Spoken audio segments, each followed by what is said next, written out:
bienvenue à cette soirée où on va parler d'histoire. Cette soirée où on va parler de l'histoire des transports à la chute. Avion, train, automobile, une histoire des transports à la chute. C'est quand même fantastique qu'on puisse le faire dans un cas comme aujourd'hui, en ce 9 décembre, de pouvoir se réunir ici à la salle du conseil de la chute, pour parler de ma grande passion. Vous me connaissez, Robert Simard, historien. Je suis un peu l'historien d'Argenteuil. Voilà, je travaille au musée régional d'Argenteuil, à Carillon. Je travaille aussi comme expert en patrimoine pour le compte de la MRC d'Argenteuil. Et je suis un historien de formation, passionné de cette grande histoire d'Argenteuil. Alors aujourd'hui, on va parler des transports. Transporter, qu'est-ce que ça veut dire? Amener. Amener, hein? D'un lieu à l'autre, c'est bien. Donc, amener d'un lieu à l'autre. Voilà, se déplacer. D'un lieu à un autre en portant. Bon, ça peut être soi-même, des marchandises et tout ça. Si je vous pose une question, observez bien l'image qu'on voit là. Je vous donne encore 2 secondes, puis je vous pose une question. Nommez-moi 4 voies de communication servant au transport de personnes et de matières. 4 voies. L'eau, le train, les routes et l'air. Donc, dans l'image qu'on a vue tantôt, il y en avait 3. Les rivières, les sentiers, les chemins, le chemin de fer et l'air. Si je reviens sur l'image, bon, on les a les 4. On a la rivière, on a la route, on a le chemin de fer et on a l'air. Je vous ai donné Non, là, on ne voit pas grand-chose parce que c'est brumeux, hein, cette photo-là, qui date quand même du début du siècle. Et on voit que déjà, les routes étaient faites. On était encore avec le transport à chevaux, mais il devait y avoir des véhicules à moteur qui roulaient sur les routes. Et on voit derrière le pont de train. Donc, le chemin de fer était bien installé à ce moment-là à la chute. Oui, c'est le pont qui est juste à côté ici. Donc, les rivières. Les rivières, ce sont des voies navigables. Mais quand on parle de voies navigables, on les a naviguées de toutes sortes de façons. Pouvez-vous me nommer probablement la première chose qu'on a utilisée pour voyager sur une rivière? Un canot? Un radeau, oui, ça ressemble beaucoup plus à un radeau. Un canot qui serait fait soit dans un tronc d'arbre, soit un canot d'écorce. Qui aurait été les premiers à utiliser les canots? Les Autochtones. Donc, ce sont les premiers à avoir utilisé des moyens de transport. Et pour communiquer sur l'ensemble du territoire du nord de l'Amérique ou encore de l'Amérique au complet, ils voyageaient par les rivières. Pourquoi on voyageait par les rivières? Parce que ça allait plus vite. On savait que d'une rivière, on pouvait se rendre à un lac. Ou encore le sens contraire. D'un lac, on se rendait à une rivière, ça nous amenait dans une vallée, ça nous amenait près d'une rapide, et à cette rapide-là, il y avait du poisson. C'est aussi simple que ça. Dans les eaux calmes, il y avait des animaux qui étaient là. Donc, on pouvait survivre autour des rivières. C'était de très bonnes voies de communication. Ça nous permettait aussi de pénétrer à l'intérieur des terres. C'est ce qu'on va faire. Une des premières cartes qui a été dessinée de notre territoire en 1722 par un arpenteur qui se nommait Chaussegros de Léry. Il était venu ici sur le territoire faire une représentation des airs de quelque chose qu'il voyait à même à ras-le-sol. Parce que lui aussi était aux prises avec la même vision du territoire que les Amérindiens. On voyait tout à hauteur d'homme. La seule manière qu'on pouvait voir le sol, c'est en montant sur les promontoires, qui sont soit les montagnes, soit les buttes, soit les escarpements sur le bord de la rivière. Quand on regarde ça, cette représentation-là, on se dit en 1722, il y en a d'autres qui étaient passés avant lui. On pense que c'est la première représentation qui est précise de nos rivières. Ici, on voit l'île de Carillon, on voit la rivière des Outaouais et on voit l'embouchure de la rivière du Nord, probablement à la hauteur du premier rapide. Le premier rapide qui était à Saint-André d'Argenteuil. 100 ans avant lui, 100 ans, 1622, c'est un peu plus que 100 ans, je vous dirais 1613, Samuel de Champlain est passé par le même endroit. Donc, notre grand navigateur, explorateur, celui qu'on considère comme le fondateur de la ville de Québec, le grand Sam lui-même en personne, est passé sur les rivières d'Argenteuil pour rallier les grands territoires de la Huronie, du grand pays d'en haut, donc se rendre en haut des Grands Lacs par la rivière des Outaouais. Probablement lui aussi, il a passé ici à l'intérieur de l'île de Carillon, s'est retrouvé dans cette baie-là, contourné ici en suivant, et il a cartographié tout ça en 1613, en dessinant chacun, puis c'était tout un cartographe, probablement l'ancêtre des ingénieurs québécois, des arpenteurs québécois. Donc, Samuel de Champlain est passé par ici. Il a probablement vu l'entrée de la rivière du Nord. Il a fait un petit trait sur sa carte et s'est dit, sous les bons conseils des Amérindiens qui l'accompagnaient, qu'il allait probablement revenir, passer par cette rivière-là, parce qu'on lui avait dit, on va se rendre au premier rapide, et là, il y a du poisson. Il dit quelle sorte de poisson? Du saumon. Il aurait pu pêcher le saumon dans la rivière du Nord à la hauteur de Saint-André. Donc, ils ont poursuivi et se sont ramassés au pied du Lonceau. Et l'histoire nous raconte, du moins Samuel lui-même en personne nous raconte, avoir vécu une super aventure dans les eaux de la chute de Carillon, c'est-à-dire qu'à ce moment-là, quand on naviguait avec les canaux, il apprenait à naviguer avec les canaux, parce que lui était arrivé d'Europe dans un gros bâtiment, jusqu'à Québec, de Québec jusqu'à Hochelaga, Ville-Marie ou Montréal, nommez-les comme vous voulez. À ce moment-là, il voyageait dans des plus petits embarquements et de Montréal, pour se rendre dans les territoires des pays d'en haut, il a probablement voyagé en rabasca ou en canot. Et arrivé au pied d'une rapide, on faisait ce qu'on faisait à ce moment-là. On devait sortir de la rivière et faire du portage. Vous l'avez dans le mine. Samuel de Champlain, ne voulant pas portager comme les Amérindiens, il a décidé d'attacher une corde au bout de son bras. Et il a attaché l'autre bout de la corde au bout de son canot. Puis il a décidé de traîner son canot sur le bord des eaux glacées. Alors, la mésaventure lui est arrivée parce qu'il voyageait de bonne heure au printemps. Et là, les deux pieds y ont parti sur les rosses glacées. Son canot en a profité pour tourner dans la grande chute de Carillon. Puis lui, il a suivi avec le bras attaché au bout du canot. Il crée bien qu'il aurait failli se noyer. Et si ça n'avait pas été du courage puis de l'hardiesse d'un Amérindien qui l'accompagnait ce matin-là, du 1er juin 1613, bien, la grande chute de Carillon, qu'on a toujours appelée sous le nom, ou connue sous le nom de la chute de Carillon, ce serait probablement appelé la chute de Champlain. Et là, vous l'avez dans le mille, l'endroit où Samuel de Champlain serait mort noyé. Et notre territoire a été célèbre de par le monde entier. Les gens seraient venus de Chine, de Japon, d'Afrique, prendre des photos de l'endroit où Samuel de Champlain, le fondateur de l'Amérique française, serait mort noyé. Triste destin qui est le nôtre, mais heureux destin pareil, Sam a pu continuer son chemin parce qu'il a survécu à sa mésaventure.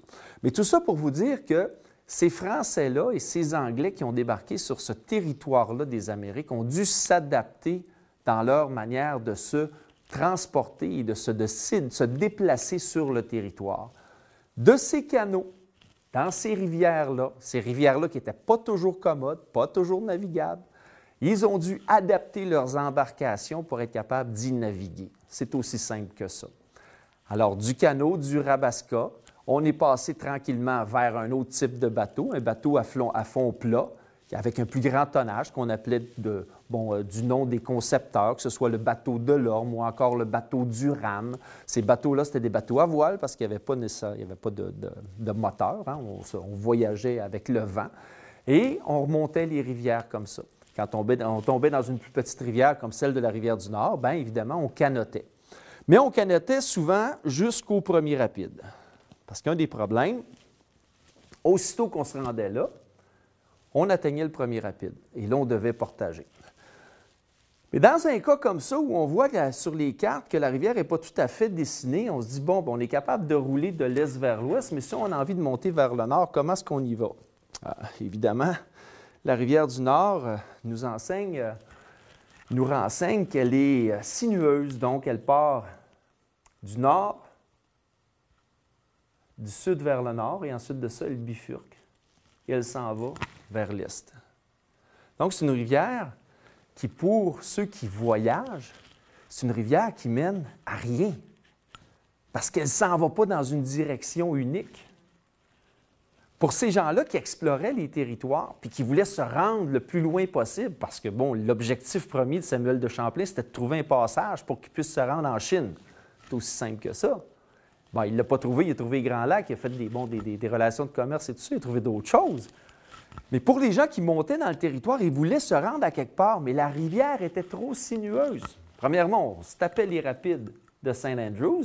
Ensuite de ça, il y avait des rapides à l'île aux Chats qui étaient vraiment tout près. C'était moins long de passer puis de partager la chute du Lonceau ici, puis de passer par la terre pour remonter ce petit tronçon de la rivière qui était quand même en eau calme, mais avec un courant qui descendait. Parce qu'il faut se rappeler que la rivière du Nord, à la chute, elle est 150 pieds plus haut qu'à Saint-André. 150 pieds plus haut. Donc, il y a un dénivelé assez incroyable. Bon, évidemment, le dénivelé commence à la grosse chute, se poursuit à la grande chute, ensuite de ça à l'île aux Chats, et par la suite avec les rapides de Saint-André. Donc, cette rivière-là, pour le transport de personnes, le transport de quoi que ce soit, de marchandises, ou de s'en aller d'un lieu à l'autre, pour rallier la grosse chute, ce n'était pas nécessairement la bonne place pour voyager. On se rappelle dans l'histoire que la chute, notre région d'Argenteuil fait partie d'une seigneurie. Suite au passage de Champlain, relations de commerce établies avec les Amérindiens, on commence à faire le transport de fourrure. Évidemment, on installe des comptoirs de traite ici dans Argenteuil, sur le bord de la rivière des Outaouais. La seigneurie est concédée à Charles d'Aille-le-Bout des Mussauts par la main même de Frontenac en 1680.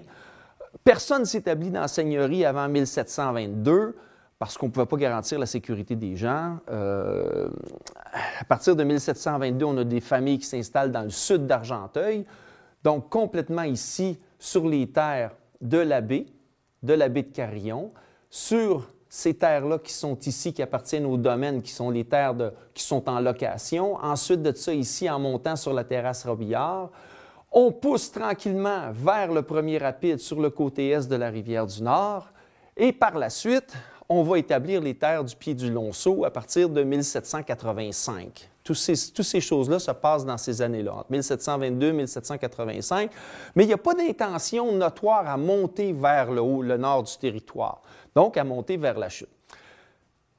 Quand on regarde la carte, on voit qu'elle n'est pas nécessairement dans la bonne orientation. On pourrait la mettre dans ce sens-là, ça nous donnerait une idée du nord, parce que le nord monte vers le haut, mais ça nous donne quand même une bonne idée. On a les premiers rapides qui sont ici.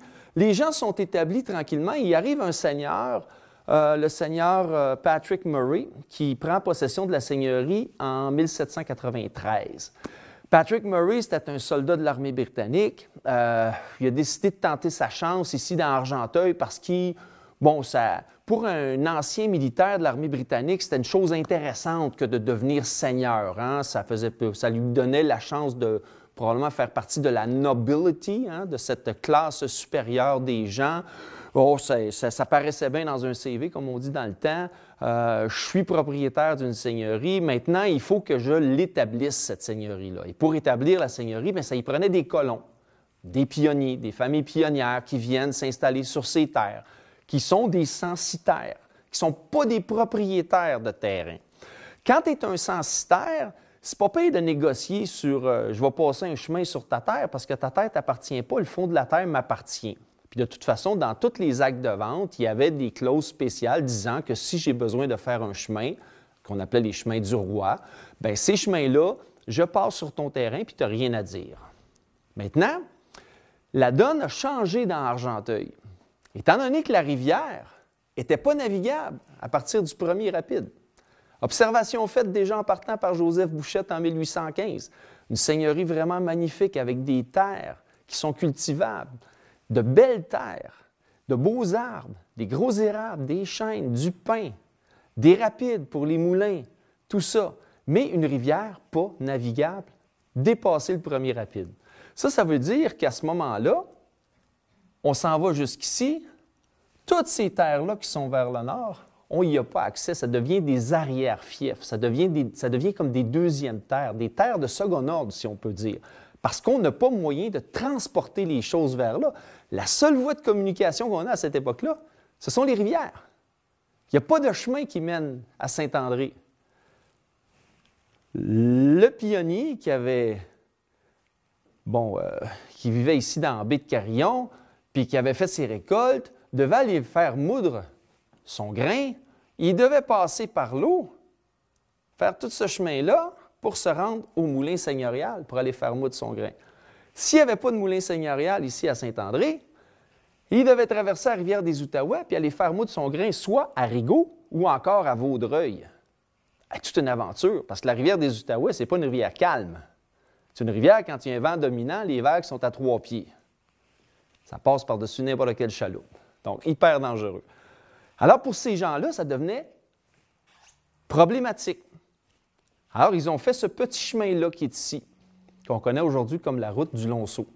C'est le même chemin. C'est le premier chemin qui a été fait dans Argenteuil.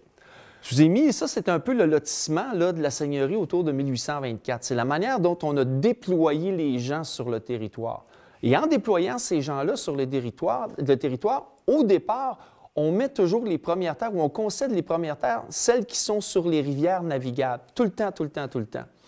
Puis quand on regarde le déploiement des terres ici, on voit rivière navigable ici, rivière navigable ici, tous ces secteurs-là, bon, eux ici, le pied du Lonceau, ils avaient accès et à la rivière des Outaouais et à la rivière du Nord. Donc, le fond de la terre était sur la rivière du Nord, mais le début de la terre était sur la rivière des Outaouais. Donc, la maison devait être construite dans un endroit qui donnait un accès rapide à la rivière, tout le temps. Ici, le secteur de Saint-André, le Seigneur s'était gardé un droit de pouvoir morceler les terrains. Ça veut dire que le Seigneur, vous savez comment ça fonctionne dans une seigneurie? Le Seigneur possède le fond de la terre. Et le censitaire est un locateur. C'est aussi simple que ça. Il a beau recevoir une concession, il reste quand même en location. Puis le Seigneur peut décider du jour au lendemain, tu peux rester ou tu t'en vas ailleurs. J'ai trouvé quelqu'un d'autre pour ta terre, ça peut se faire aussi simple que ça. Tout est à l'avantage du Seigneur dans le système seigneurial. Alors, lui, ici, s'était conservé des endroits pour le village, des endroits pour faire la route, pour pouvoir donner accès à ces gens-là qui étaient ici dans la baie de Carillon, pouvoir accéder au moulin seigneurial. Par la suite, il a ouvert cette terre-là qui amenait jusqu'au pied du Lonceau pour rallier le secteur du pied du Lonceau. Le pied du Lonceau, c'est Carillon. On voulait permettre aux gens de Carillon de pouvoir accéder au moulin. Le moulin seigneurial a été construit autour de 1800-1801, le premier. 2 ans plus tard, on construit un moulin à papier à Saint-André. Le premier moulin à papier au Canada a été construit à Saint-André en 1803. Donc, de 1803, on devait transporter du matériel pour fabriquer du papier et puis être capable de sortir le papier de Saint-André. Alors, on devait nécessairement voyager par la rivière. De 1803 jusqu'à 1830, pendant 27 ans, on a fabriqué du papier. Mais pas le papier qu'on connaît aujourd'hui. Ça, c'était un papier qui était fait avec du chiffon, pas un papier fait avec de la pulpe de papier. Donc, on amenait toutes les cargaisons de chiffon jusqu'à Saint-André. Il devait y avoir à peu près 25 à 30 personnes qui travaillaient dans le moulin à papier. Si vous voulez un endroit où était situé le moulin à papier, c'était à peu près au bureau de poste du village de Saint-André. C'est là qu'était le moulin à papier. Moulin à papier, le bâtiment a passé au feu autour de 1835. Le contrat a été terminé en 1830. Le Seigneur n'a pas renouvelé sa location avec le propriétaire du moulin à papier, donc le moulin a fermé. Mais pendant 27 ans, on a fabriqué ce papier-là. Fait que vous imaginez, Saint-André était vraiment la plaque tournante économique à ce moment-là. Entre 1810 et 1830, on avait une fabrique de bateaux, une fabrique de chaises, une fabrique de tables, qui étaient toutes sur le secteur est de la rivière du Nord, donc du côté du village. Toutes les industries étaient là. De l'autre côté, on avait le marché. De l'autre côté, on avait les propriétés des Anglais. Maintenant, un peu avant ça, Patrick Murray, lui, comme seigneur, évidemment, la seigneurie avait coûté quand même beaucoup d'argent. Il devait rentabiliser son investissement. Alors, il s'est associé avec un gars qui venait du Vermont, Jedediah Lane Jr.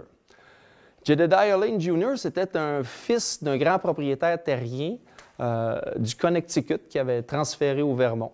Puis qui, lui, cherchait un endroit pour investir les avoirs de son père, puis ses avoirs en même temps, pour que lui aussi puisse faire fructuer toutes ces choses-là. Alors, ils se sont entendus pour racheter. Bien, il s'est entendu avec Murray. Murray, il a concédé, non seulement concédé, il a vendu l'ensemble de ce territoire-là qu'on voit ici. Ce territoire-là ici, qu'on appelle le Chute Purchase ou le Lanes Purchase, c'est le territoire de la chute. Alors, on a l'autoroute 50 qui est ici, on a le lac Sir John qui est ici. Tout ce qui est contenu entre la rue Hamford et Bourbonnière, le camp Bourbonnière, au complet, de la 50 au lac Sir John. Il a vendu ça à Jedediah Lane Jr. en 1796, 6 000 acres de terre pour 5 000 piastres espagnols. En vendant ça, sachant très bien que l'autre n'a aucun moyen de rallier son petit établissement qui est en train de se faire, parce que lui, Lane, c'est un gars brillant, il y avait toute une gang de chums qui était prête à le suivre ici dans Argenteuil. C'était comme un promoteur immobilier qui arrive avec sa gang. Donc, il leur vend l'idée, venez-vous-en ici, mais là, il n'y a pas de chemin qui monte jusque-là. Fait que les pauvres premiers arrivants, ils ont dû marcher. Ils ont dû marcher. Marcher dans quoi? Dans la forêt. Pour se rendre jusqu'ici, jusqu'au village. Parce que cette rivière-là n'était pas navigable. Vous avez cette ligne-là ici, ça c'est la rue Hamford. OK? Elle traverse la rivière. On a la grosse chute qui est ici. Donc, on a le pont Fish qui traverse ici, la rue Princesse, la rue Hamford. Tous les moulins étaient de ce côté-là parce que le Seigneur avait concédé le droit à Lane de construire ses propres moulins. Donc, en construisant ses propres moulins, il pouvait avoir des colons qui vivaient pas loin, donc il pouvait faire moudre le grain. Ensuite de ça, couper le bois, parce qu'il y avait le moulin assis. Puis le troisième moulin qui était important, c'était celui qui fabriquait le vêtement, le moulin à cardé, le moulin à laine. Donc, il y avait les trois moulins dans sa petite seigneurie, dans sa petite colonie. Le Seigneur s'était gardé le droit sur les moulins sur l'autre côté. Son territoire finit là, ici. À partir de ça, ça appartient à Couronne, c'est le canton de Chatham. Fait qu'il y a une partie de la rivière du Nord qui est dans le canton de Chatham, il y a une partie de la rivière du Nord qui est dans la seigneurie. La grosse chute est ici. Ça, c'est la grosse chute de la chute. Quand on disait que les gens s'en venaient en haut de la grosse chute, ils s'en venaient en haut de ça là. Donc, ils montaient le territoire, puis ils arrivaient en haut de la grosse chute, puis ils allaient s'établir dans le coin tranquille, qui se trouve à être, on a le pont ici, on a les rapides qui commencent, ensuite de ça, on a les barrages, mais c'est à peu près ça dans le temps. La rapide a commencé ici, de l'autre côté, c'était le coin tranquille. Mais pour se rendre jusque-là, on avait quasiment 80 pieds à monter dans la rivière. Ce n'était pas navigable. Alors, les gens ont dû marcher. Marcher dans les sentiers. Des sentiers qui étaient des sentiers de qui? Des Autochtones. C'est en plein ça. Iroquoiens, dans certains moments de notre histoire, puis Algonquins aussi. Les Ouescarini. Les Ouescarini ont gravité partout sur le territoire ici. Quand Champlain a passé ici en 1613, c'était des Algonquins qui étaient ici. Les Iroquois cherchaient à prendre le contrôle du Lonceau. C'est pour ça qu'il y a eu la fameuse bataille avec Dollard des Ormeaux. Parce que le Lonceau, c'était comme la porte d'entrée. Hein? C'était la frontière, la grande frontière. Là. Celui qui contrôlait le Lonceau contrôlait les entrées sur tout l'ouest du territoire. C'était aussi simple que ça. Les gens pouvaient passer par le Saint-Laurent. Ben, c'était pas pareil. Donc, je vous montre en rafale quelques cartes. On s'en va vers les chemins. On a la rivière ici. Là, on voit encore une fois la grosse chute qui est ici et la grande chute qui se trouve être ici en bas. Okay? Cette grande chute-là faisait à peu près 1 km de long. Elle avait un dénivelé d'au moins 45-50 pieds. La grosse chute, elle, faisait 5 à 600 mètres, mais il y avait un dénivelé sur une grosse chute de 35 pieds. Ça équivaut à quel endroit aujourd'hui? La grosse chute, donc quand on prend le pont qui traverse la rivière à côté de Cascade, de l'usine Cascade, La grosse chute, là, on voit là, le premier barrage, là, la grosse chute commençait là. Donc, les deux premiers barrages, Cascade puis Ayers, font partie de la grosse chute. La grande chute, c'est la Dame-Neuve. C'est la Dame-Neuve. Elle a changé le territoire. Là. Dame-Neuve, on a fait une tête de 40 pieds, donc on a inondé énormément de terre. Puis, en inondant énormément de terre, on a tout éliminé. Mais des fois, quand ils vont, ils vident le bassin. Hein, une fois, à l'automne, au mois de septembre, là, vous pouvez marcher sur le bord de la rivière, puis vous allez voir toutes les vieilles chaussées qu'on avait, les vieux barrages qu'on avait construits, les vieilles canalisations qui servaient à amener l'eau dans des gros tuyaux vers les moulins pour faire tourner les roues et tout ça de ces moulins. Parce qu'il y avait des corderies, il y avait des moulins à carder dans ce secteur-là, il y avait des moulins à scie, puis il y avait un moulin à papier aussi. La Chatham Pulp and Paper Company qui est installée en bas là. Aujourd'hui, tout ça, c'est en dessous de l'eau.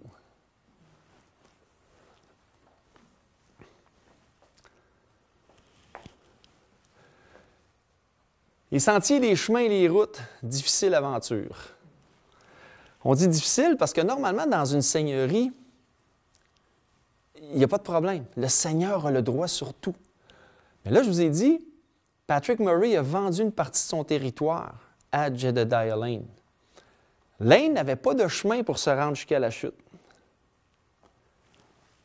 Ils ont été obligés de marcher.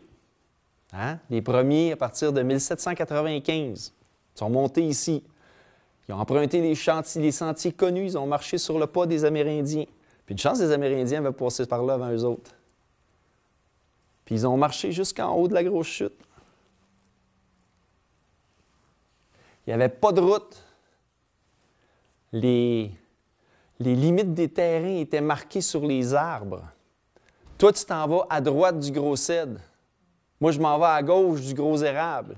Il y a une grosse roche, ta terre commence là. Puis tu vois la montagne, elle finit 2000 pas plus loin, en ligne droite vers le nord. C'est aussi simple que ça. Theodore Davis a écrit ça en 1801. Theodore Davis, c'était un des premiers arpenteurs qui était à la solde de Patrick Murray, qui travaillait ici sur le territoire. Ça a été aussi en même temps l'agent de terre. C'est lui qui faisait la distribution des terres auprès des censitaires et la distribution de ces grands lopins de terre qui étaient vendus par le Seigneur à différents concessionnaires. Alors, Theodore Davis a écrit ça. Hein? Le grand voyer Paul Lacroix, exposant que faute de chemin et de pont, ils ne peuvent vaquer à leurs affaires. C'est quoi vaquer à leurs affaires? Hein? Vaquer à leurs affaires, c'est aller au moulin, hein? Aller chercher la planche qu'on a fait couper, aller chercher le grain qu'on a fait moudre, aller chercher la laine qu'on a fait carder. C'est pourquoi ils requièrent mon transport sur leur fin, sur les lieux, au fin de leur donner et fixer les chemins et ponts nécessaires conformément à la loi. On est en 1808. Le chemin n'est pas encore construit jusqu'à la chute en 1808. Pourquoi il n'est pas construit jusqu'à la chute? C'est parce que, je vais vous excuser le terme, là, mais le bordel est pogné entre les censitaires puis les propriétaires de l'eau. Ils n'ont pas les mêmes actes de vente, ils n'ont pas les mêmes devoirs envers le Seigneur puis envers la seigneurie. Il y en a certains qui possèdent le fond de la terre, puis il y en a d'autres que le fond de la terre ne leur appartient pas. Fait que ça va bien quand tu passes sur la terre d'un censitaire, mais aussitôt que tu arrives sur la terre d'un propriétaire, il faut que tu t'entendes avec lui. Mais lui, il ne veut pas que ça passe là, parce que cette terre-là, cette partie-là que tu veux prendre, qui est large, bon, qui va prendre une partie de sa terre, cette partie-là, c'est une des places qu'il a bûché, puis qu'il a cultivé, puis qui est en culture. Fait que là, il dit non, tu vas passer plus loin. Fait que le chemin est obligé de faire un détour de même. Passer par la terre de l'autre, parce que lui, il ne veut pas qu'elle passe sur sa terre. C'est aussi simple que ça. Quand vous voyez les chemins, là, voyons pourquoi il y a un détour de même, c'est parce que le propriétaire ne voulait pas que ça passe sur sa terre. La rue principale à la chute en 1815. Là, on a ici... C'est la Rivière-Ouest qui monte par en haut? Oui, ça, c'est la Rivière-Ouest qui s'en va vers Brownsburg. Donc, on a le pont qui traverse ici comme ça, tlac. OK? La rue Amford, elle est sur ce côté-ci. Hein? Là, on a l'autre côté de la rivière. Il y en a qui ont fait le tour en Rabasca avec moi, hein? quand je vous expliquais que les gens s'étaient établis sur l'autre côté de la rivière, entre la montagne puis la rivière, on ne s'en rend pas compte dans la ville qu'il y a un espace de culture entre la montagne puis la rivière. Mais quand on est sur la rivière, on la voit, cet espace de culture-là. Puis Bouchette l'avait dessiné aussi, cet espace de culture-là. Donc, tous ces gens-là étaient Ezekiah Clark, Aaron Stone, John Sullivan Hutchins, étaient tous établis sur l'autre côté. William Powers, tous établis sur l'autre côté de la rivière, parce qu'ils profitaient du grand ensoleillement, du soleil du sud, qui percutait sur le terre, puis qui en même temps percutait sur la falaise derrière, qui amenait une chaleur, qui amenait un microclimat leur permettant d'avoir des meilleures cultures et tout ça. Ceux qui étaient sur ce côté-ci de la rivière, donc sur le côté sud de la rivière, avaient toujours le soleil dans le dos de leur culture. C'est aussi simple que ça. Cette rue principale-là, dans la petite histoire, ou du moins dans la légende qu'on entend souvent de la part des anciens, ceux qui ont écrit pour le premier, l'histoire de notre territoire, on dit toujours que la rue principale, c'est le sentier original, je me perds le mot, là, mais le premier sentier amérindien qu'on utilisait, puis qui est devenu, qui est encore aujourd'hui la rue principale. Donc, cette rue principale-là originerait des Amérindiens. Ce n'est pas quelque chose qu'on a fabriqué. On a passé exactement à la même place. Pourquoi elle est si large que ça? Peut-être qu'on voulait faire une grande place publique, comme aux États-Unis. Peut-être que ces Américains-là avaient une autre vision de ce qu'était un centre-ville. Mais peut-être aussi, c'est qu'elle n'existait pas dans leur tête au moment où ils ont colonisé ça. Parce que ces gens-là se sont établis ici, dans la chute Mills, la chute des Moulins, et se sont établis ici, dans Lane's Corner, là où M. Lane avait installé sa maison, là où M. Lane a fait construire les églises, là où M. Lane a fait construire un pont qui traversait la rivière. Et la rue principale s'est remplie par la suite, beaucoup plus tard dans le siècle. En 1817, donc 9 ans après le passage de Paul Lacroix, on a réussi finalement à s'entendre avec les propriétaires et la route est ouverte entre Saint-André et la Chute. Parce qu'avant, on devait passer par une espèce de petit sentier qui nous amenait par le petit coteau qui passait dans les vallées, par-dessus les monts. Le petit coteau qu'on connaît, le petit coteau des Êtres, là, ce petit coteau-là, c'était la première route qui nous amenait jusqu'à la chute. Ensuite de ça, on tombait dans le grand coteau. Puis on bifurquait, parce que là, on n'avait pas le droit de passer tout droit. Le propriétaire qui était là, il avait dit « Non, non, tu ne passeras pas sur ma terre. » Fait qu'on est obligé de passer dans le chemin qui était entre les lots, parce que de chaque côté du coteau des Hêtres, on avait des terres. Et là, on a poussé, il s'appelait Obadiah Winters, qui avait la terre, de chaque bord du coteau des Hêtres, le coteau qui file vers la côte de Brique à la chute, puis qui nous amène jusqu'à l'avenue Béthanie. Bien, Winters, lui, avait permis aux gens de passer dans le milieu de sa terre. Ça faisait son affaire, il avait construit sa maison là. Puis il n'y avait pas de manière de rallier sa maison. Fait que le chemin passait sur le bord de sa maison, puis ah ouais, on montait par la chute, puis on allait rejoindre l'avenue Béthanie. Puis de l'avenue Béthanie, on s'en allait jusqu'à la rivière. Je vais vous montrer sur la prochaine carte. Donc, ce chemin-là a été ouvert en 1817.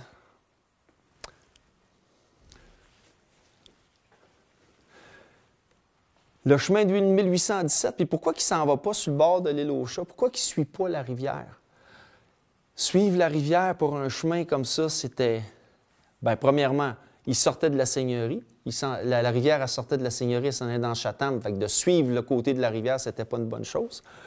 Deuxièmement, des escarpements, en voulez-vous, en v'là. La rivière, à certains endroits, est pratiquement 50 pieds plus bas que la terre, la rivière du Nord, dans ces secteurs-là. Donc, ce n'était pas une bonne place pour monter le chemin.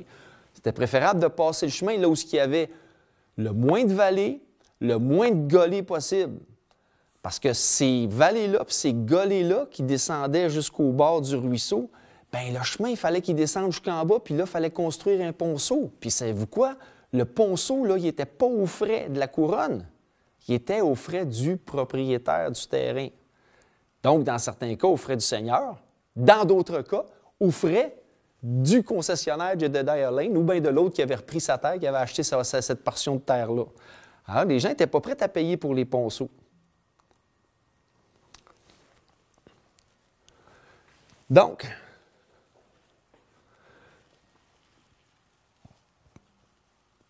on voit ici, cette carte-là est drôle parce qu'en 1832, il y a quelqu'un qui est venu sur le territoire et il a dit « Ben non, il suivait vraiment la rivière. »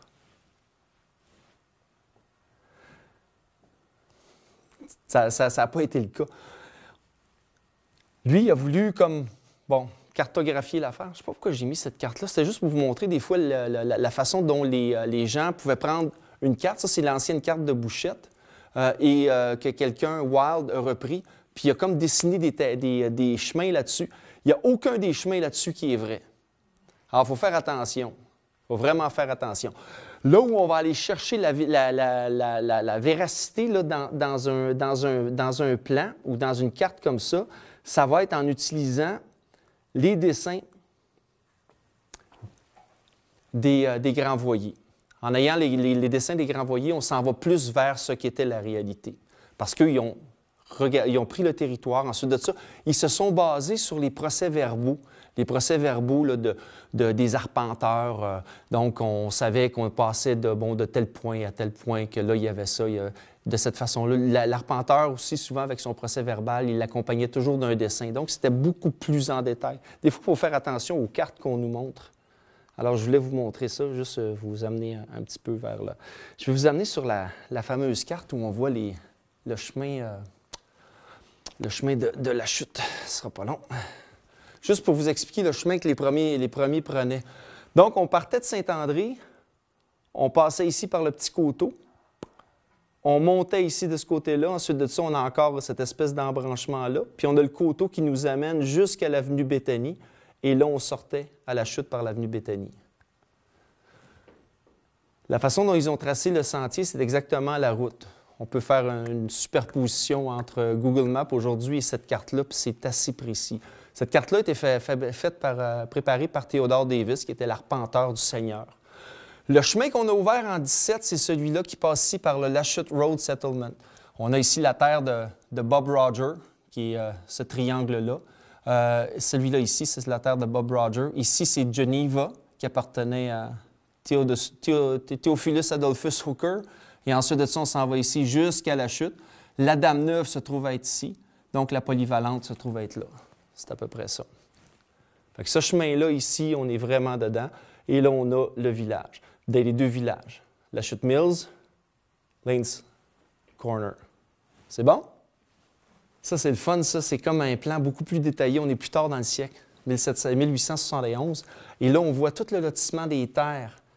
La rue Hamford. Tu sais, des fois, tantôt, on regarde un plan, puis ça paraît tout petit, mais il y a quand même énormément de terre. Tout le quartier Saint-Julien se retrouve là. Dans le canton de Chatham, Ayersville, de l'autre côté. Donc, on a la rue Hamford qui file vers l'usine. D'un côté, c'était le canton de Chatham, Ayersville. D'un autre côté, tout le quartier Saint-Julien.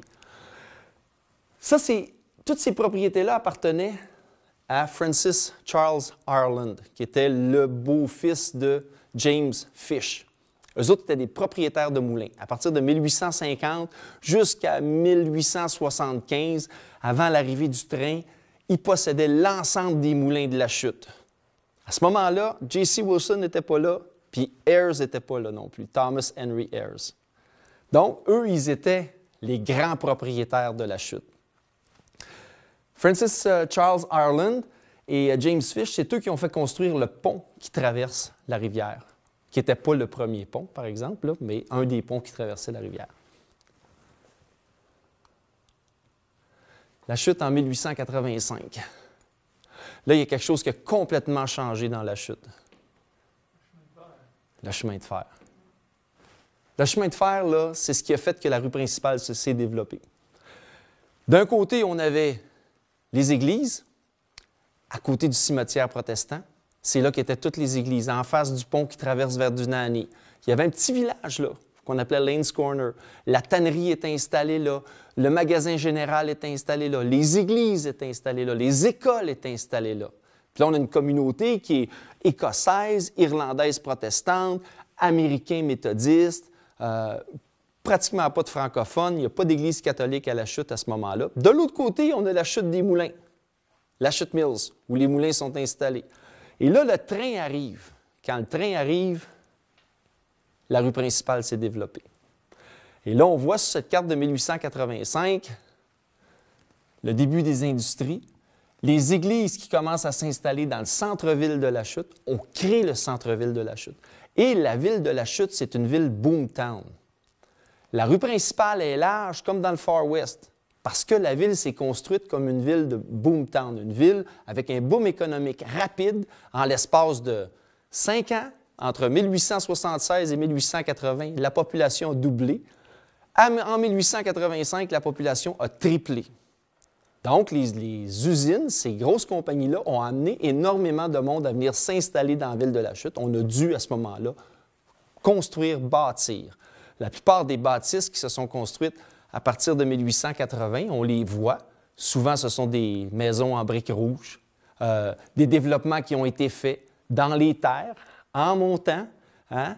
La rue Foundry, qui est la rue Lafleur, la rue Robert, la rue Grasse, jusqu'à la rue Bédard. Et sur la rue Grasse, à ce moment-là, en 1885, on a construit l'édifice qui est aujourd'hui l'édifice de la MRC d'Argenteuil.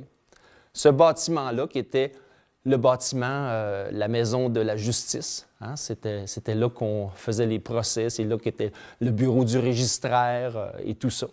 Alors, en rafale, je vous montre des photos. Bureau de poste. Ouais. Ah oui, c'est la Banque de Montréal. Oui, c'est ça, c'est en plein ça. Pourquoi j'ai écrit bureau de poste? Ah. Pas sûr. Le bureau de poste était au coin de Béthanie. C'est une erreur de ma part. La rue principale en 1890. Il n'y avait pas de terre-plein au milieu? Non. Puis on voit vraiment là, qu'ils ont gardé un espace central ouvert. Ce qui arrivait à ces moments-là aussi, il faut prendre en considération qu'Argenteuil, il y avait une milice. Et pour que la milice puisse parader, ils ont probablement décidé de garder la rue principale vraiment large. On a ici le côté est, donc en allant vers le cimetière. La rue principale avec l'hôtel Laurentien. Dans l'autre sens. On est tous à peu près dans la même époque. Là, on a les voitures qui arrivent.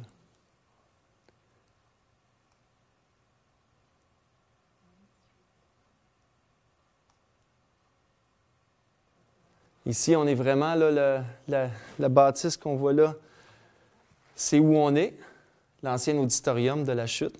Donc, on est en plein dans l'ancien auditorium de La Chute. À côté ici, la Patate Labelle. C'est de toute beauté. Beaucoup d'arbres sur la rue principale. Mais quand on voit, là, peut-être 30 ans avant, là, il n'y avait pratiquement pas d'arbres sur la rue principale. Donc, ces arbres-là ont poussé, on les a laissés grandir. On est en 40.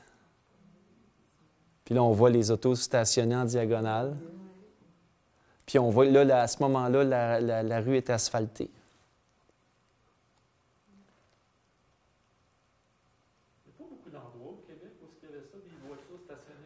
Non, pas beaucoup, non. C'est vraiment une belle particularité qu'on a ici à la ville de La Chute. Ça peut être intéressant de voir. Je sais que, bon, Saint-Hyacinthe est un peu comme ça, puis probablement c'était peut-être l'influence des Écossais, des Irlandais. Il s'agirait de voir, ou peut-être des Américains. Là. C'est une belle pratique qu'ils ont. On a la Patate Labelle qui est juste là.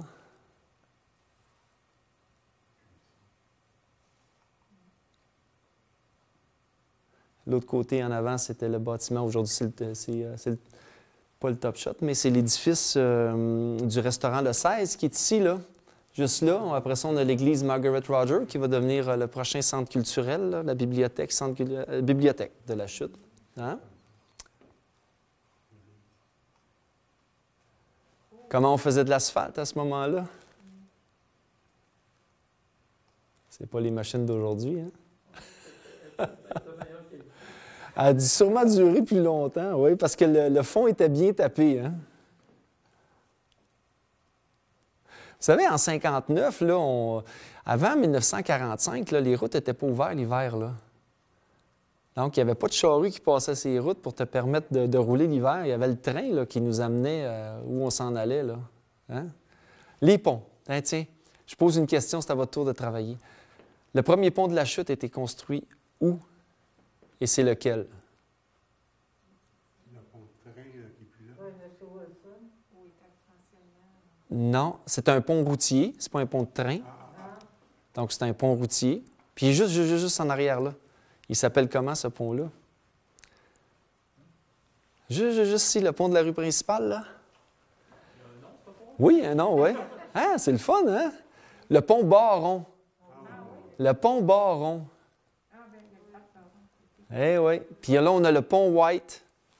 On a le pont vert, noir. Ah, je vais tout vous montrer des images de ça. Ça ne sera pas long. On a le pont Fish, que je vous ai expliqué, le pont McGibbon, puis le pont Paquette. Donc, à la Chute, on a 6 ponts. Puis, on a combien de ponts de train? Il en reste un, mais il y en avait 2. Hein? Il y avait le pont du CP puis le pont du CN. OK? Il y avait bien plus que 2 voies ferrées. Sautons pas les étapes, on s'en va là. Le premier pont à la Chute, construit en 1829. C'était un pont qui était 2 grands troncs d'arbres qu'on a étendus sur la rivière. Puis là, on essayait de les attacher, bon an, mal an, au printemps, ça partait, on remplaçait ça par 2 troncs d'arbres. À un moment donné, Thomas Barron s'est tanné puis il a décidé de vraiment faire un beau pont avec des planches par-dessus ces 2 troncs d'arbres.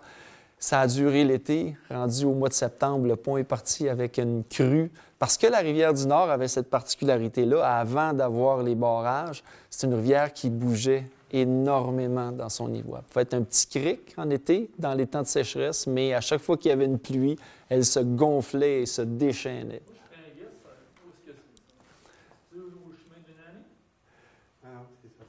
C'est la rue principale, juste ici en arrière. Oui, juste en arrière de toi. Donc, on voit ici, là, le détour de l'avenue Argenteuil. Hein? On arrive ici. La propriété de Thomas Barron, c'est le parc Baron. Ce qu'on appelle le parc Baron, là, c'est B-A-R-R-O-N. C'est 2 R, c'est Barron. C'était un Écossais. Thomas Barron est arrivé ici en 1808. Donc, c'était sa terre, c'était son endroit. Il était agent des terres pour le seigneur Johnson. Et il y avait une immense propriété qui est l'ensemble du parc. Donc, lui, il voulait traverser de l'autre côté parce qu'il y avait des moulins sur l'autre côté. Il donnait la chance aux gens de pouvoir soit traverser en petite carriole, en chevaux. Mais la plupart du temps, les gens ne traversaient pas sur leurs chevaux. non, parce que c'est un tronc d'arbre, traverser en cheval, c'est pas une bonne idée.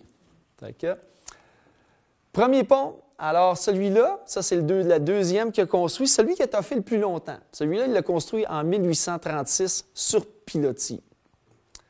Fait que ça, c'était comme des cages de bois. On remplissait les cages de roches.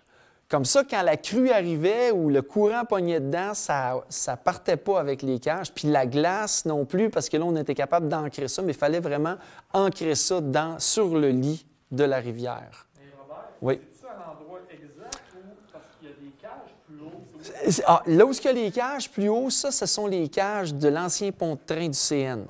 Oui. On va y arriver à ça. Hein?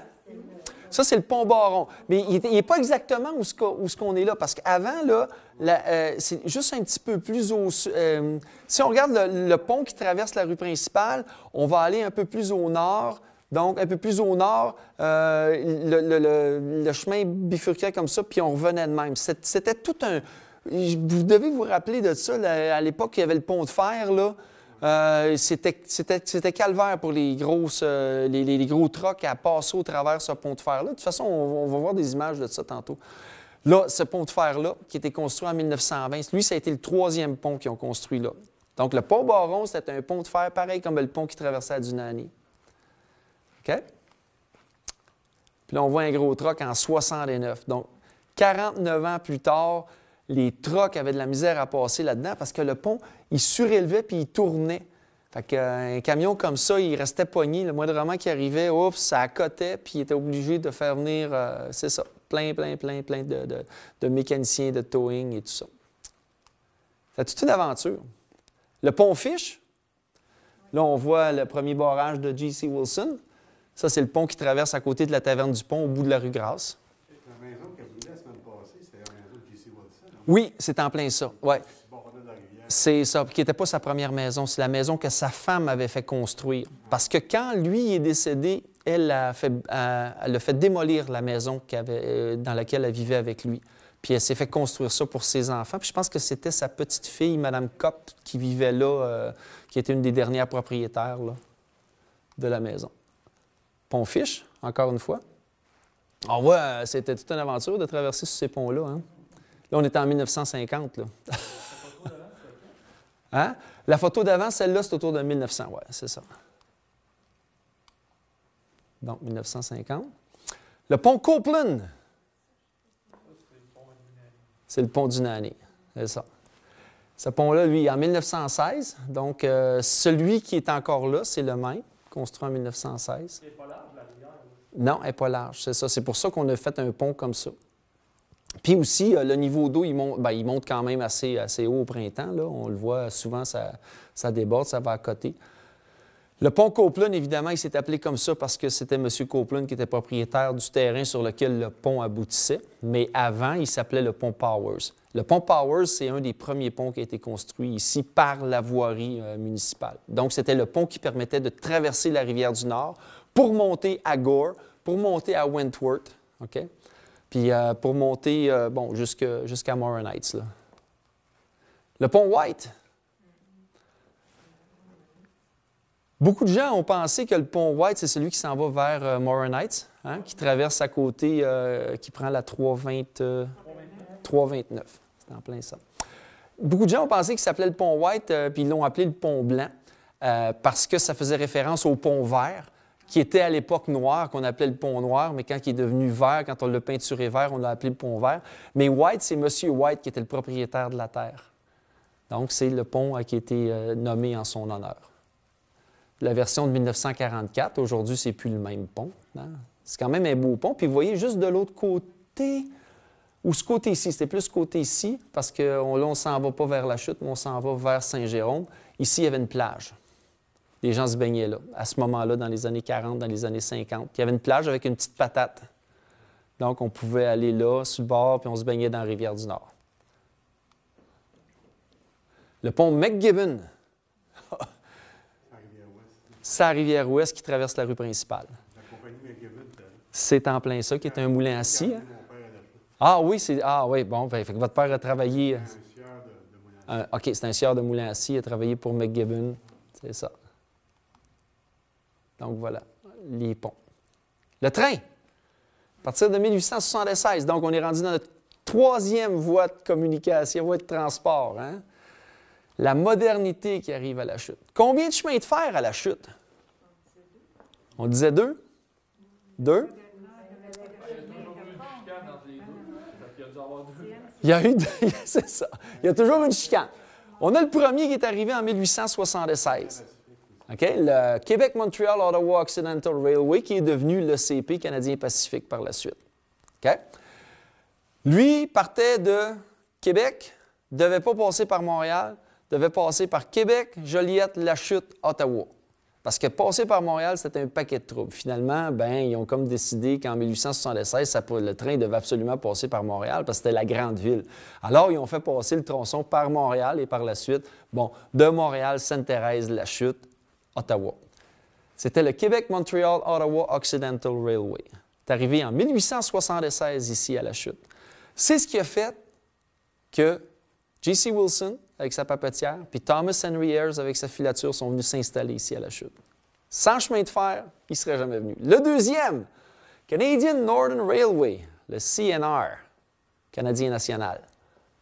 Lui, il passe sur le bord de la rivière.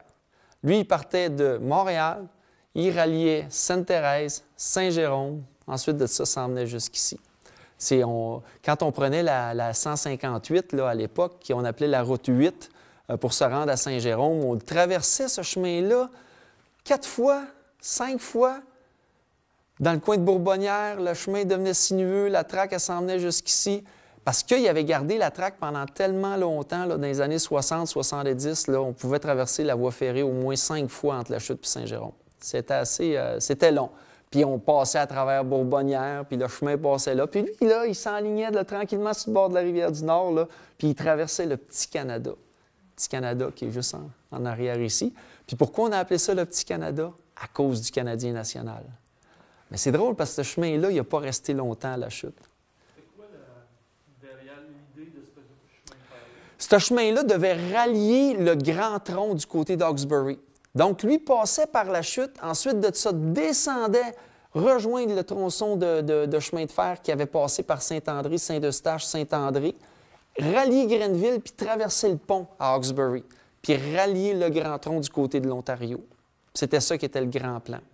Donc, un finissait à Ottawa, mais l'autre allait rejoindre le grand tronc qui s'en allait vers l'Ouest canadien. Et le troisième, il y en a un troisième. Mais comment ça, il y a un troisième? Il y avait un train qui partait de la Chute puis qui s'en allait à Saint-André. Ce train-là s'appelait le Ottawa Valley Railway. Ottawa Valley Railway. Et il est devenu ce qu'on a appelé le GOP, le GOP, le Get Out and Push. Aussi simple que ça, c'était son surnom.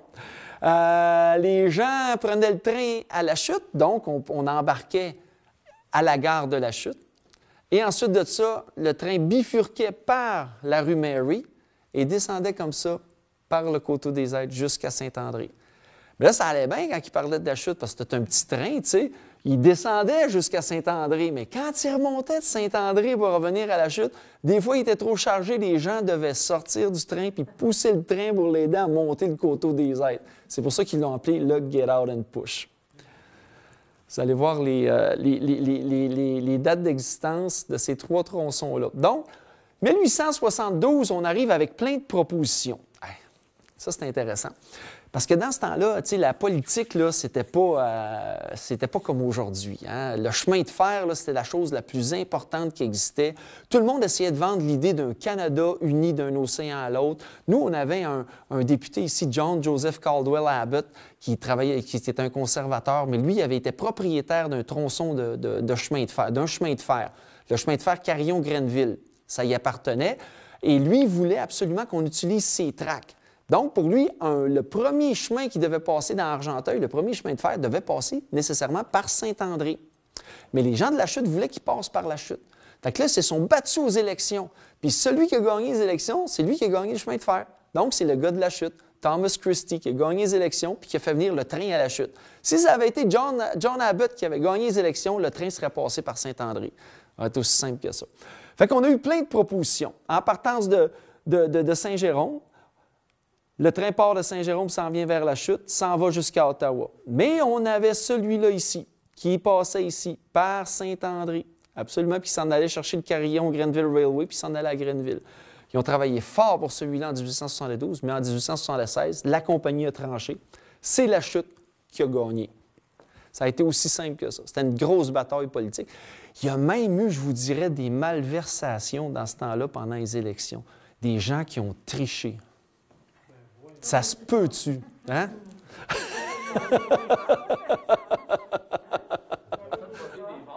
Ils ont fait voter des morts 3 fois. Alors, on voit ici nos chemins de fer. Le premier chemin canadien-pacifique au Québec-Montréal-Ottawa Occidental Railway, 1876-77 à aujourd'hui. Le Great Northern Railway, le Canadien national, est arrivé en 1900. Il a arrêté de fonctionner en 1940. Il a duré 40 ans. Le Ottawa Valley Railway vers Saint-André, 1892, je pense qu'il a fait jusqu'en 1898. C'est à peu près ça. Eux autres, ils avaient promis plein d'affaires. Ils avaient promis prospérité aux gens entre la Chute et Saint-André. Parce que quand le chemin de fer passait à quelque part, ça amenait de la prospérité. Mais à un moment donné, les fermiers se sont tannés parce qu'ils n'ont jamais eu aucun argent sur le fond de terre que la compagnie de chemin de fer devait payer pour passer sur le terre. Qu'à un moment donné, les fermiers ont commencé à enlever les rails du chemin de fer. Ils les ont enlevés. En n'ayant plus de rails, plus de chemin de fer. Aussi simple que ça. Cette histoire-là m'a été contée par, je ne vous dirai pas son nom parce qu'on passe à la TV, mais une des familles fermières de ce coin-là, Bob Rogers, je nommerai pas son nom, une de ses granges a encore une raille de ce chemin de fer-là qui supporte le deuxième étage de sa grange. Alors, cette histoire-là a été contée de par sa famille. Alors, c'était tout un drôle de petit chemin de fer. Alors, c'est quand même curieux de savoir qu'on avait 3 chemins de fer ici qui passaient par la chute. Alors que tout le monde pense qu'il y en a juste un. Bien, on voit là, les traces du dernier chemin de fer. C'est toute une aventure que de traverser une rivière. Là, on a une petite rivière. Là. Vous imaginez traverser la grande rivière Rouge, là. Le pont de train qu'on a dû construire là en 1876-77 pour traverser la rivière Rouge, qui était un immense obstacle à traverser. Ou encore construire un pont qui traversait la rivière des Outaouais en haut de la tête du Lonceau à Grenville, entre Grenville et Hawkesbury.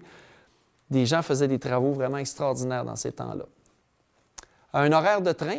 Donc, normalement, quand tu partais de Montréal, tu pouvais partir à 11 h le matin, tu arrivais à Ottawa à 7 h le soir. 5 heures que ça prenait sur le tronçon pour se rendre à Ottawa, avec tous les arrêts en cours de route. On était en 1920. Prendre le train Montréal-Ottawa, combien ça pouvait coûter? 15 cents. 2 piastres.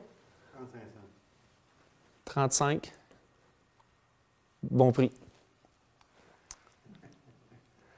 Le type de locomotive qui roulait, la 1201, vraiment célèbre parce que dans les derniers temps du chemin de fer ici à la Chute, la 1201 a fait son tour ici à la Chute. Donc, à ce moment-là, on n'était plus dans les chemins, les locomotives à vapeur comme ça. Et cette locomotive-là sort une fois par année sur le tronçon du Canadien Pacifique, encore aujourd'hui. C'est une locomotive qu'on a conservée, qui est typique là, du temps 1920-1930. Ah, vous trouvez? Elle était polluante, oui. La gare de la Chute en 1900. Belle gare de bois construite autour de 1878 parce que dans les premières années, là, le chef de gare n'avait pas de gare. Il débarquait ici, il était dans un hangar, il vendait les billets à partir d'un vieux hangar ou d'un wagon de train. Puis, à un moment donné, on a eu les sous pour construire les gares. Et les gares étaient toujours représentatives de la prospérité de la communauté. La Chute, on avait une belle gare. Hein? Vraiment une belle gare de bois comme ça, construite autour de 1880. Alors, on la voit, on avait des bâtiments tout le tour, donc des entrepôts. On avait plusieurs voies ferrées aussi, donc des voies d'évitement pour que le trafic... Combien de trains pouvaient passer autour de 1900? 4 à 5 trains par jour passaient par la Chute, sur le tronçon du Canadien Pacifique. Alors, vous imaginez, pour les gens du Canadien national, on voyait le trafic, on voyait le développement industriel de la ville de la Chute. Les gens avaient besoin d'amener des choses ici, de sortir des choses d'ici. Alors, on avait besoin d'un deuxième chemin de fer pour pouvoir transporter le matériel. La gare de la Chute aussi, il y avait un douanier qui était affecté à la gare de la Chute. Donc, les produits pouvaient arriver d'Argentine, d'Australie, de Nouvelle-Zélande, comme, mettons, de la laine de mouton qui s'en allait à l'usine Ayers. Bien, le douanier était ici à la Chute, de la gare, soit qu'il s'en allait à l'usine Ayers pour dédouaner la laine qui avait été mise en quarantaine pendant un certain temps, ou encore le dédouanage se faisait à la gare elle-même. Alors, pendant les 25-30 premières années ou 40 premières années d'existence du chemin de fer, cette gare-là a fait l'affaire. Alors, on voit encore le grand quai en bois, qui est vraiment intéressant. Les gens, comment sont habillés. Puis on voit, là, c'est serré, là, le train arrivait, là, puis c'était tout un événement, là, les enfants qui sont là. On s'habillait quand même assez bien pour aller en train. Encore une fois, on est en 1900. C'est vraiment des souvenirs... c'est beau, c'est une autre époque. Hein? Quand on pense que nos enfants n'ont pas connu ça, là, c'est... Ici, on a Phileas Monette, le chef de la gare de la Chute, qui a été chef de gare entre 1887 et 1918.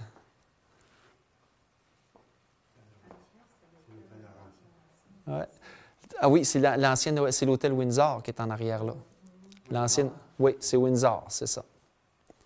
Parce que la gare était beaucoup plus près de la rue Béthanie à ce moment-là. Beaucoup plus près. Et c'était problématique. Là, ici, on voit en 1922, là, on est devant l'entrepôt, là, les gens arrivent et toutes sortes de choses se transportaient par le train. Hein. Des fois, c'était des canisses de lait. On transportait le lait vers Montréal, la viande et tout ça. Là, on a la gare de la Chute en hiver, du toit de l'hôtel Windsor. Et la rue Béthanie, là, est juste ici sur le bord. Là. Parce que regardez, là, ça, c'est l'ancien Farmer's Supply qui est là. La gare d'aujourd'hui est en avant de l'ancien Farmer's Supply, qui n'existe plus. Ça, c'est la gare du Canadien national, à l'époque, en 1910. Belle grosse gare, hein? Ils avaient mis le paquet. On a un entrepôt ici pour les marchandises, la gare qui est là. Cette gare-là était sur la rue Water. Aujourd'hui, c'est Water qui se trouve à être petite rue là, qu'on prend après la Banque de Montréal. On descend vers l'eau et là, on a la rue Michael. Puis au sud de Michael, la gare est là. Je vais vous montrer le building aujourd'hui. Ça, c'est ce que ça a de l'air aujourd'hui. Transformé en bloc appartement, on a mis du super beau clapboard bleu pâle par-dessus pour vous dire que des fois, on a des insertions douteuses dans notre manière de conserver les patrimoines. C'est bien dit.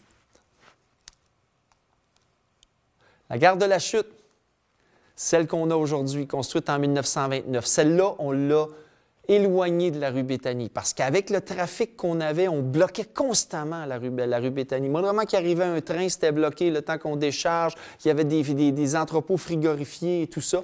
Alors, quand on a construit cette gare-là, on s'est dit, on va mettre le paquet. Puis c'est vraiment significatif d'une ville qui était prospère parce que c'est une des plus grosses gares qu'on avait sur le tronçon à ce moment-là, sur le tronçon du Canadien Pacifique, là, une des plus grosses. Puis une gare en briques aussi, ça démontrait toute la richesse de la communauté.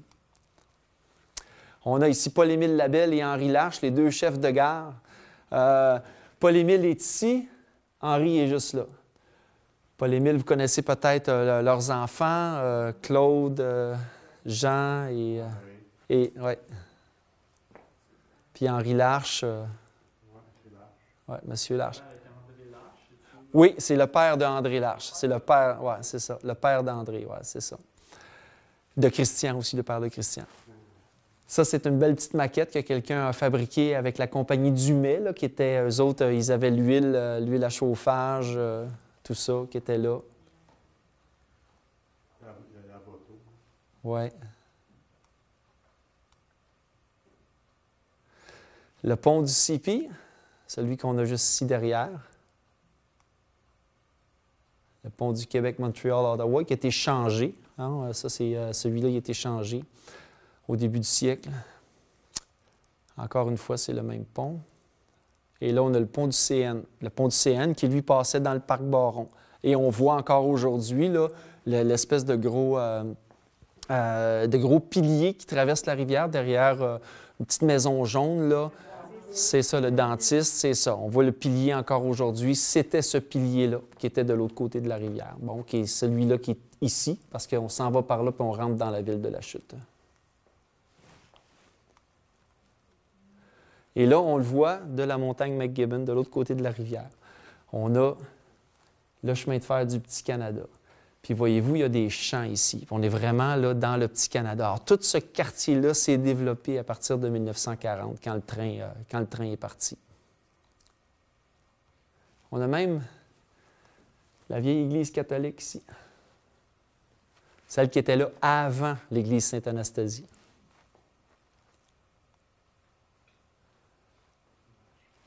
Monsieur Larche, en quelle année le train a arrêté de passer à la Chute?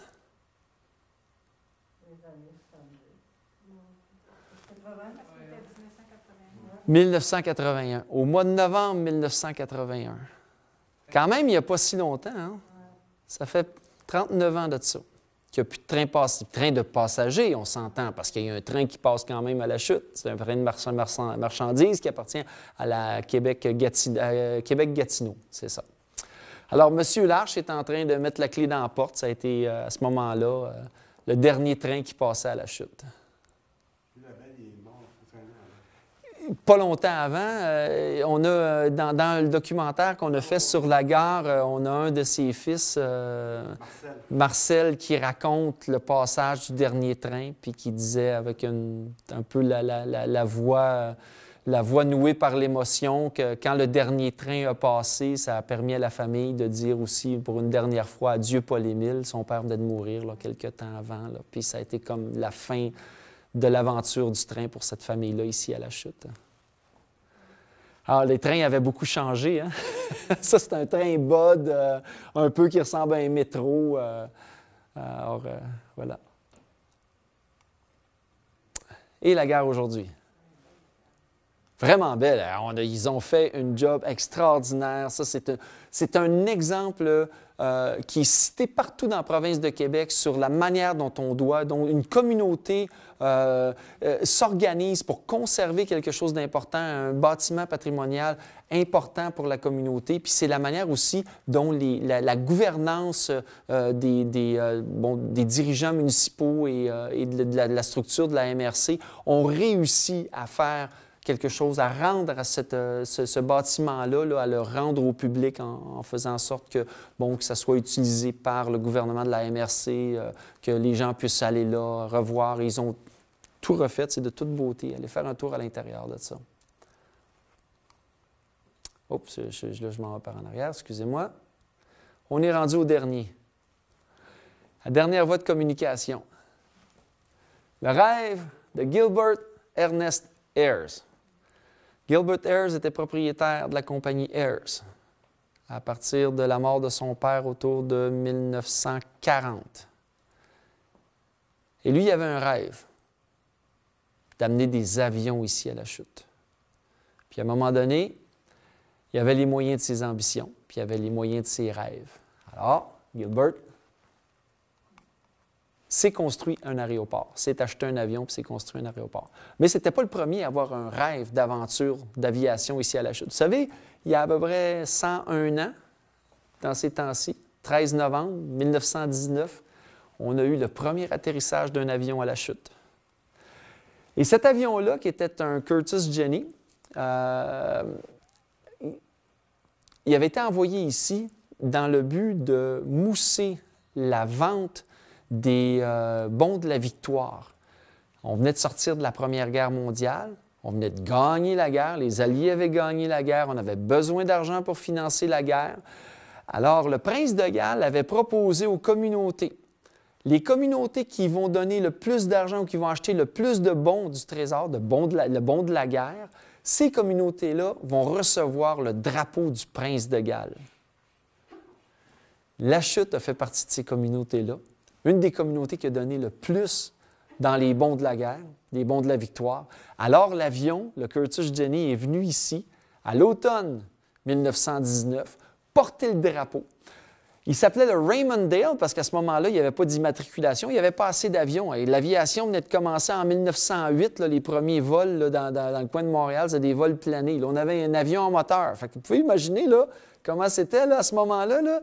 Ils arrivent, là, ils étaient partis, eux autres, du West Island, parce qu'il y avait juste une piste là. Je pense que c'était à la Chine, il y avait une piste à la Chine, puis ils s'en venaient ici, là, puis ils ont volé, là, puis là, le moteur crachait l'huile, là, puis lui, il est arrivé ici, là, on venait de faire les foins, là, puis il a atterri là, dans le coin du parc Richelieu.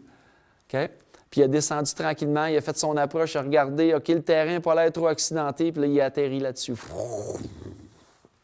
Incroyable. C'était des méchants aventuriers. Puis il est venu porter le drapeau, alors on a pris ces photos-là à ce moment-là. Beaucoup de monde de rassembler, hein, des enfants. Puis tu dis qu'il avait donné beaucoup parce que c'était une communauté anglophone. Oui, c'était une communauté qui avait participé aussi à la guerre. Il y a eu quand même beaucoup de gens de la Chute qui ont traversé en Europe. Il y en a qui sont décédés pendant les fameuses batailles. La bataille de Vimy, il y a des gens qui sont décédés, Pacheldel et tout ça. Je n'avancerai pas de chiffres, là, mais c'est entre 40 et 60 personnes, je pense, de la Chute ou d'Argenteuil qui sont décédées pendant la Première Guerre mondiale. Alors, premier atterrissage. Début des travaux de l'aéroport Ayres en 1955. Gilbert venait de s'acheter un DC-3. La Chute, est-ce que c'est un aéroport international? diriez que oui? Oui, au début. En quelle année qu'il aurait été à l'aéroport international? 1956, la chute, qu'on appelait le Ayers Landing Field, donc le terrain d'atterrissage de Ayers, devient aéroport international. On n'a pas Mirabel, hein? On a l'aéroport de Dorval, c'est embryonnaire, dans le coin ici, il n'y a pas d'autre. La chute devient un aéroport international et a conservé son titre d'aéroport international. Ça voulait dire que, mettons là, que tu arrivais de New York, tu arrivais d'Europe, là, puis tu vas atterrir ici à la chute, là, ben, le douanier devait partir de la rue principale puis s'en venir jusqu'à l'aéroport pour venir voir ton passeport puis te faire rentrer. Puis si tu ramenais des choses avec toi, bien, la douane se passait de cette façon-là. Aussi simple que ça. Il faut dire le poids que Gilbert Ayers avait à ce moment-là. Parce que lui, ça y facilitait la chose. Gilbert était un joueur de golf. Il aimait jouer au golf. Il aimait avoir, une crowd avec lui. Il avait fait construire le club de golf de la Chute dans ces années-là. Il avait fait construire le club de golf du lac Carling aussi, avec l'hôtel du lac Carling. OK? Puis ce terrain-là, c'était un terrain particulier. Il avait fait venir un ingénieur des États-Unis, un gars qui avait travaillé sur les plus grands terrains, les terrains les plus célèbres aux États-Unis, qui est venu construire ce terrain-là. Et Gilbert allait chercher souvent Bing Crosby, Bob Hope, qui s'en venait jouer au golf ici à la Chute ou encore à Pine Hill. C'est ça, au Carling. Incroyable. Dans son super DC-3. C'est un... Oui, le nom est ici. Ayers. C'était vraiment un bel avion. Oui, il y avait un DC-3, c'est ça. C'était en plein ça. C'était le DC-3. Son DC-3, à un moment donné, il s'est ramassé, si je ne me trompe pas, dans le coin de Terre-Neuve, puis c'est là qu'il a fini ses jours. Il y a eu une tempête, puis l'avion a cassé, il a pris en feu, puis ça a fini là. Jusqu'à sa mort, 73. Oui, oui. Puis là, on voit Gilbert qui faisait faire des tours à ses employés dans les années 60. Vous savez, les années 50-60, c'est l'entrée des syndicats dans les usines, puis dans les filatures, ça brassait. On avait une grosse grève ici à la Chute en 1947. Ça avait brassé beaucoup. Pour se réconcilier avec la population, M. Ayers avait mis en place toute une forme de réconciliation en faisant faire toutes sortes de choses d'aventure aux gens de la Chute. Donc, le train, c'était beaucoup plus facile. Il amenait pratiquement toute la communauté à Montréal, au Parc Belmont, par le train. Ils embarquaient un samedi, puis ils avaient loué le Parc Belmont, puis le Parc Belmont était pour les employés de Ayers. Ils faisaient venir un camion frigorifié avec de la crème glacée de chez Low Brother jusqu'au Parc Belmont. Puis là, ils donnaient la crème glacée de la Chute aux gens de la Chute au Parc Belmont à Montréal. Puis là, tu peux embarquer là-dedans les employés, la femme, les enfants, grands-parents, tout le monde pouvait y aller. 1200 personnes de la Chute qui débarquaient là. C'était toute une belle aventure. Quand, à un moment donné, les syndicats ont commencé de boutiques à s'installer, il y a eu les syndicats, il y a eu des tentatives d'entrée de syndicats à l'usine, bien, Gilbert, il disait, si vous ne votez pas pour le syndicat, mettons, vous décidez qu'on va continuer à faire des aventures comme ça, puis je vous promets un beau tour d'avion dans mon avion. Fait que ceux qui ne votaient pas pour le syndicat avaient le droit de faire un tour dans l'avion. Alors, cette histoire-là qui nous a été racontée par une dame qui fait partie de la photo, elle avait vraiment, vraiment trippé dans son tour d'avion. Puis c'était bien plus payant pour elle un tour d'avion que le syndicat.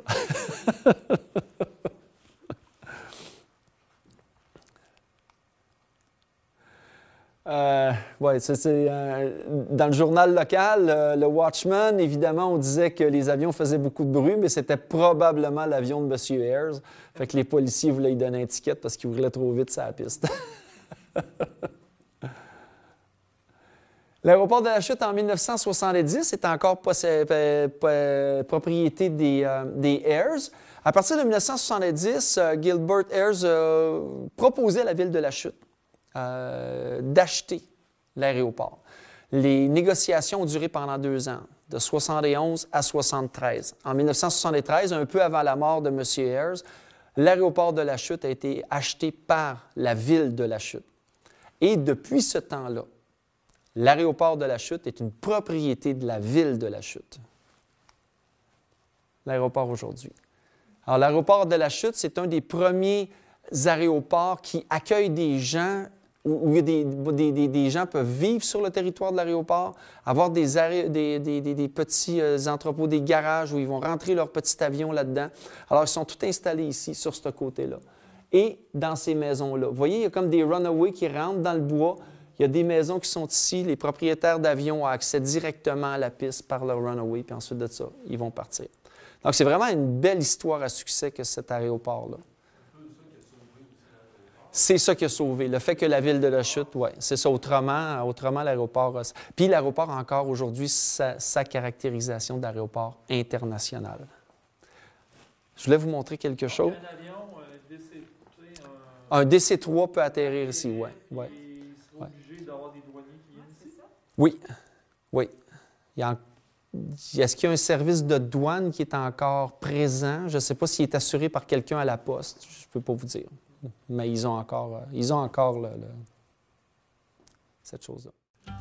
Du premier atterrissage d'un avion à la construction d'un aéroport, du rachat par la ville de la Chute en passant par le développement d'un aéroparc, ce récit raconte l'histoire de l'aéroport de la Chute. Il nous permettra aussi d'en connaître davantage sur la grande aventure de l'aviation comme elle a été vécue dans la communauté argenteuilloise.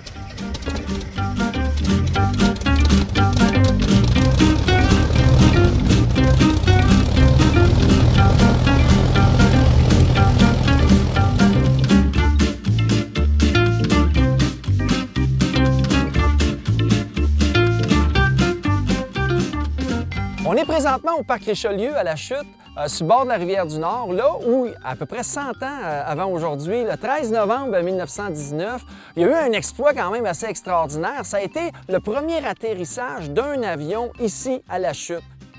Cet avion-là, c'était un biplan, un Curtiss JN4 qu'on appelait, et son immatriculation, c'était Raymond Dale. Raymond Dale, du nom du pilote, Adélard Raymond, qui était un pilote qui avait fait la Première Guerre mondiale, puis qui est arrivé ici avec cet avion-là, surtout pour faire la promotion des bons de la victoire. Hein, parce qu'au sortir de la guerre, le gouvernement avait besoin d'argent pour financer l'effort de guerre et tout ça. Un avion qui n'était pas vraiment très aérodynamique.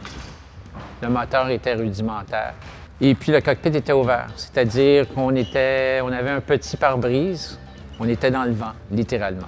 Alors c'était une aventure, à la fois parce que le moteur n'était pas très fiable, à la fois parce que les caractéristiques de vol étaient intéressantes. On s'est installé exactement là où l'avion est atterri, hein, où l'avion est arrêté, où la photo a été prise. On imagine là l'avion probablement situé dans ces environs-là avec les gens derrière, puis on voit la montagne en arrière ici, l'autre côté de la rivière du Nord. On peut imaginer qu'à l'automne 1919, le temps était probablement calme, un peu brumeux comme aujourd'hui ou un petit peu nuageux comme aujourd'hui. Et là, l'avion est apparu pour la première fois. On a entendu un moteur voler dans le ciel de la Chute. L'avion s'est approché tout doucement et a atterri ici, sur ces terres-là qui appartenaient à la famille McHewitt et à la famille Michael. On peut imaginer, à l'approche, quand Adélard Raymond est arrivé dans son biplan au-dessus de la Chute, comme ça, il a survolé le lac Émilie. Ensuite de ça, il a fait son approche dans ce champ-là qui aujourd'hui est transformé en parc de baseball. Les foins avaient probablement été faits à ce moment-là parce qu'on est au mois de novembre. Tout avait été récolté, tout était à ras-le-sol. Ça a dû quand même être une grosse aventure que de faire cette approche-là puis d'atterrir dans ces champs-là. Et puis là, bien évidemment, tous les gens, la population qui vivait aux alentours sont arrivés et sont venus faire une célébration en ce 13 novembre 1919. La famille Ayers est directement liée au développement de l'aéroport de la Chute. En 1955, Gilbert Ernest Ayers, alors président de la filature Ayers et premier maire de Ayersville, vient de s'acheter un avion, un Douglas DC-3 immatriculé CFHPM. Il a donc besoin d'une piste à proximité de la filature. Après une quinzaine d'années d'exploitation, la compagnie Ayers décide de vendre l'aéroport à la ville de la Chute. Il est proposé d'aménager autour de la piste le premier aéroparc industriel du Québec. Ça fait 12 ans qu'on est ici. Dans le temps, on avait un avion, un instructeur, une pompe à gaz. Et puis, on a plusieurs établissements de maintenance d'avions.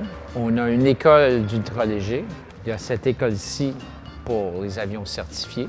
Il y a aussi un opérateur d'hélicoptère. Alors, c'est un aéroport qui est devenu, au fil des années, extrêmement occupé.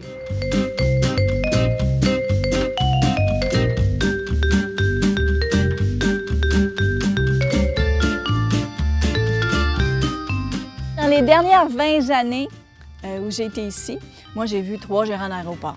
J'ai vu un aéroport là, où il n'y avait rien. On était 4 hangars. Et il y a 7 ans, il y a eu un boom de construction d'hangars. Moi, avant, je voyais une belle forêt. Plus de forêt. Il s'est construit 84 hangars. Maintenant, on est une vingtaine de familles à demeurer sur l'aéroport. Ça, c'est sans compter tous les hangars qui ont leur appartement de fin de semaine. Le hangar est converti en hangar maison, donc sur la rue, ça a l'air d'une maison normale avec une porte d'hangar, une porte de garage de voiture normale. Mais quand on est de l'autre côté, la porte de garage de voiture, c'est une porte de hangar pour faire entrer un avion qui a accès à ce qu'on appelle un taxiway qui va mener à la piste, puis là, il va décoller. Le boom est encore là. On a plein de jeunes qui veulent être pilotes parce qu'il y a un manque de pilotes. L'école, ça marche à plein. Et puis aujourd'hui, on a ajouté plus que 12 000 pieds d'édifice ici avec le nouveau hangar. On a 13 avions, puis on a encore plus d'instructeurs que d'avions. Des aviateurs de la première heure aux pilotes d'aujourd'hui, ces pionniers de l'air capables de faire décoller des engins à moteur plus lourds que l'air poursuivent leur quête d'aventure toujours un peu plus vite, un peu plus loin, un peu plus haut. On est libre dans le ciel, on n'est pas limité à une route, un chemin, on peut aller dans les directions qu'on veut, on peut faire ce qu'on veut. C'est la liberté.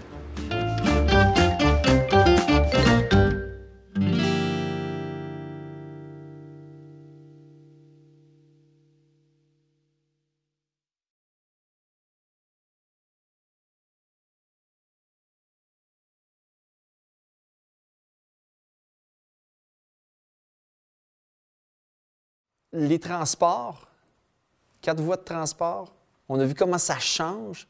On n'a pas parlé de la vitesse des transports. Évidemment, je n'ai pas parlé des systèmes autoroutiers qui nous sont arrivés par ici, comment la ville de la Chute a toujours un peu résisté à ce grand système d'autoroute. C'est arrivé, bon, évidemment, avec la 50.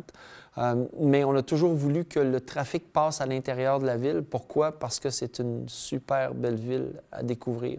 Puis ceux qui ont réussi qui ont participé avec moi à des aventures dans le Rabasca, vous êtes rendu compte que la rivière, elle est sauvage. La rivière n'est pas habitée. C'est une arrière-cour, c'est une rivière qui est encore à découvrir. Donc, ce qu'on se rend compte, c'est que cette petite ville-là, qui est notre ville à nous, notre chez nous, c'est une ville extraordinairement sauvage. Pareil. Mais c'est une ville qui est à découvrir. C'est plein de petits recoins comme ça à découvrir.